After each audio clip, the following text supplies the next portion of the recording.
Okay, we are rolling.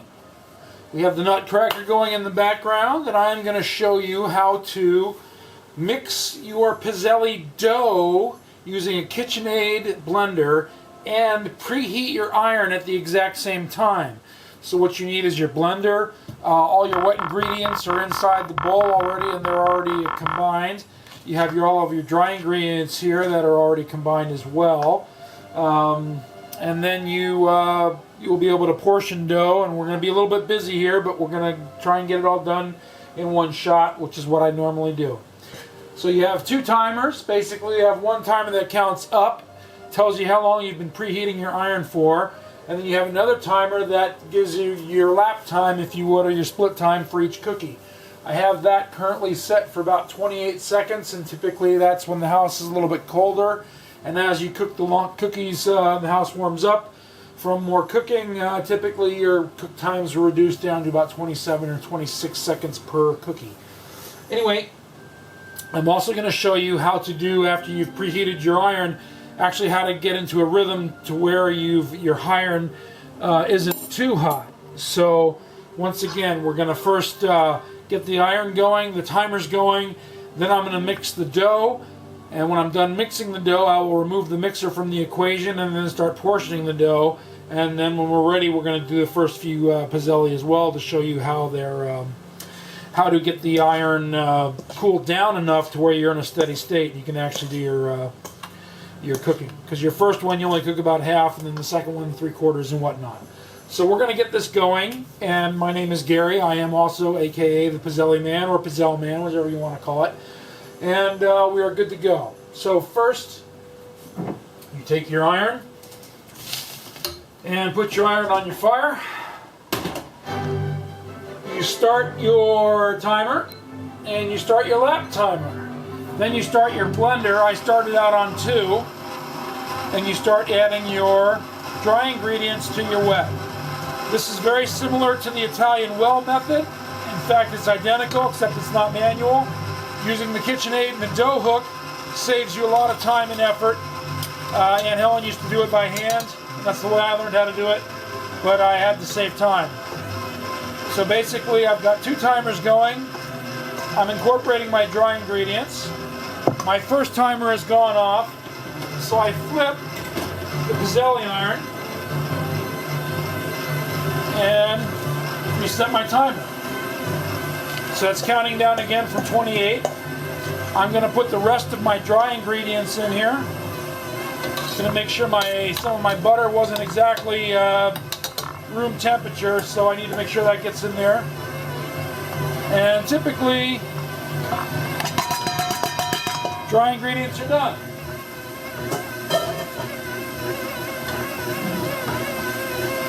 Now, flip the iron every time this goes off and reset. There we go. Got to make sure everything's getting incorporated.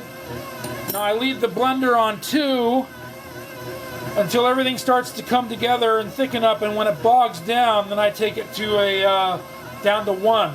Let everything come together until the side of the bowl is all clean, and you have not overworked your dough, yet you've adequately done it. So that's the timer. We flip. Okay, my timer over here says 1 minute. In my kitchen and the temperature I keep my house, somewhere between 7 and 8 minutes is good for getting the iron nice and hot. You'll see it too. It'll start to smoke and steam a little bit. Okay, it just bogged. Did you hear that? The motor just bogged down a little bit. Okay, so the dough's thickening up. So we turn it down to 1 instead of 2. And we still have we can see a little bit of butter in there. And we got to flip. So we're at 2 minutes there. And we're going to get ready to portion once we get done mixing. I ship my Pizzelle or Pizzelle in bags of 4. So what I do is divide the dough when it comes out and is all incorporated.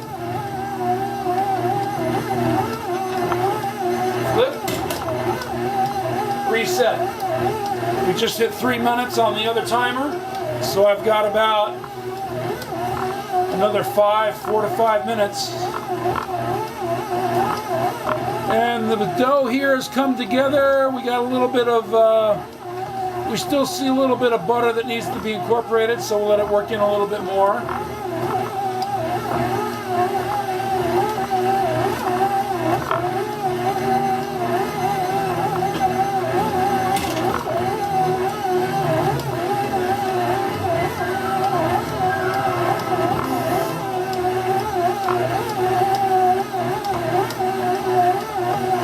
Okay,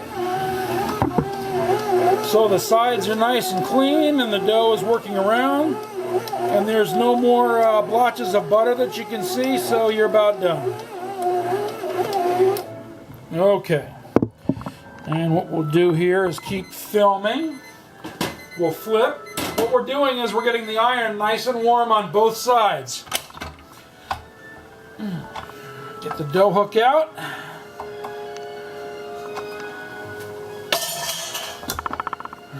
Get the blender out of the way. I normally don't do this. I do this on the other counter, but I'm trying to show you the entire operation in one shot. Typically when I'm clicking, I can have my dough mixed and my iron heated concurrently, which is what we're doing right now. I won't have it all portioned because I'm stopping and slowing down a little bit to actually show you all the process. So you bring your dough together like a jelly roll. If you could, you need to bring this down just a little bit. Okay, so we've adjusted our camera angle and we have a nice homogeneous ball of dough. Cut it in half again and again. That gives you 4 bags of Pizzelle. So we flip. Keep the iron going, pull our sections out of the way. Now we cut this into thirds, like that. And we form these guys into little, I just make rectangles. Aunt Helen used to roll them out with her fingers, and I'll show you how to do that sometime, but not right now. So we stage those, and we just keep forming the dough now, and we're going to get everything portioned out. Every time that goes off, you flip it and restart it. Keep portioning your dough. And we make 4 little rows here.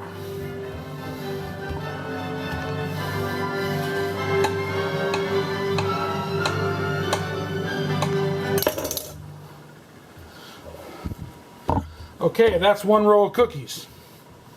We'll go thirds here.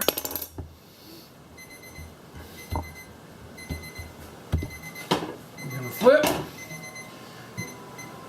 We got 6 minutes on the timer. So it'll get a little sporty here because I don't have all my dough portioned yet. And we're going to be cooking, moving cookies and whatnot. You can also, this gives you a good visual to see if you divided everything equal on your cookie row. I might have come up a little bit short on my first batch. So you can just do the old rearrange. You don't have to be too fancy, different sizes, but you strive for a consistent piece of dough so your cook times remain the same and everything is nice and copacetic. However, that isn't always possible. But when you're cooking and you find that your iron gets a little hot or a little cold, you can start pulling out bigger or smaller pieces of the dough. And you can use that to either pull more heat out or let more heat accumulate in the iron. So, I'm starting to see some smoke on the iron. I'm at 7 minutes. So, we're gonna, at this next turn, we're gonna start cooking and see how it goes. So, what you do, I usually like to use a bigger piece of dough because it soaks more heat out of the iron. When this goes off, you immediately reset it. 28 seconds, it starts the countdown. You pull the iron off, that's singing hot there. See that? Get your big piece of dough, put it on, clamp it, and flip it. So what's happening is you're cooking about 15 seconds on that first cookie. Because your iron's really hot, you haven't started your heat transfer yet. So we come down, 3, 2, 1, and that's gold. Not perfect, but what you have here is a nice brown cookie. Not perfect, but it's not wasted either. So what you do again, you start at 28, but this time you clamp in, flip immediately. So we're showing about 22, 23 seconds when we get on there. So now, this next cookie should, the iron should have cooled a little bit from that first cookie, and we'll go from there.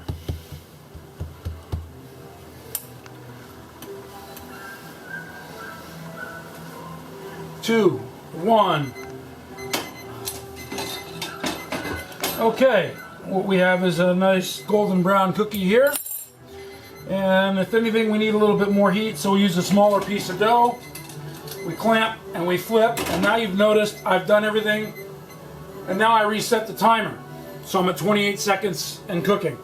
So about the first 2 or 3, you get the iron into about the heat signature or the total temperature that you want. And like I said, as the ambient temperature of the kitchen increases when you're cooking, your cook times will reduce by a few seconds, but not many.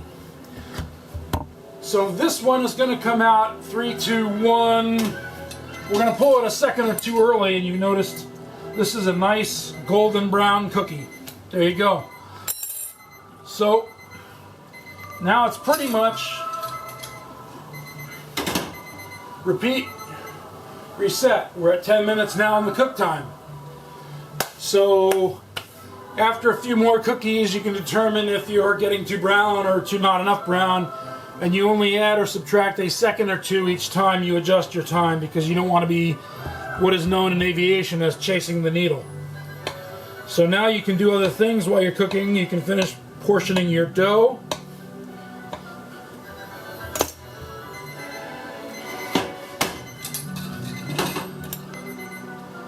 Okay, that's nice. So 28 seconds is working pretty good right about now. And that is how you mix your dough and preheat your Pizzelle iron while you're listening to the Nutcracker Suite. Oh. So we're going to do just a few more cookies to make sure we got the right temperature, and we'll go from there. You let them cool, and then you stack them up.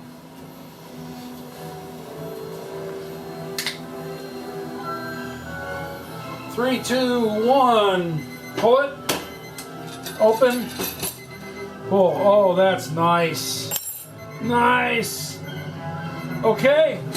This is Gary, aka Pizzelleman, wishing you a happy holiday season as always, and thank you for joining me as far as keeping up the tradition of making Italian pizzelle, or pizzelle, in my kitchen with my great-grandfather's antique iron. Cheers.